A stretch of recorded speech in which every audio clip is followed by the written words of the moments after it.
Your website's accessibility scan is lying to you.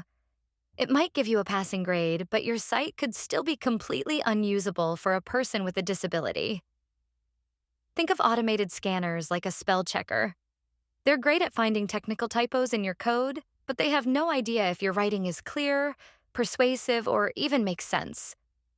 An automated tool can confirm an image has alt text, but it can't tell you if the description is helpful or just garbage. It sees a ramp exists, but it can't tell you if that ramp leads to the front door or a brick wall. That's where manual testing comes in, and you already have the most important tool, your keyboard. Try this 5-minute test. Go to your homepage and unplug your mouse. Seriously.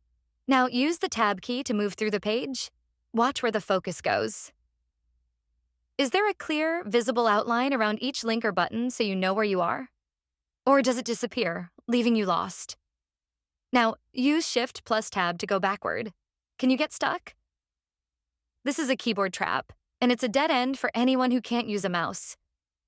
As you tab around, does the focus jump logically from the header to the main content? Or does it leap from the top to the footer and back again? This isn't about ticking boxes on a checklist. It's about discovering the real-world barriers that make people leave your site. Fixing one of these issues is more valuable than a perfect automated score. It's about making your site work for a human, not just for a machine.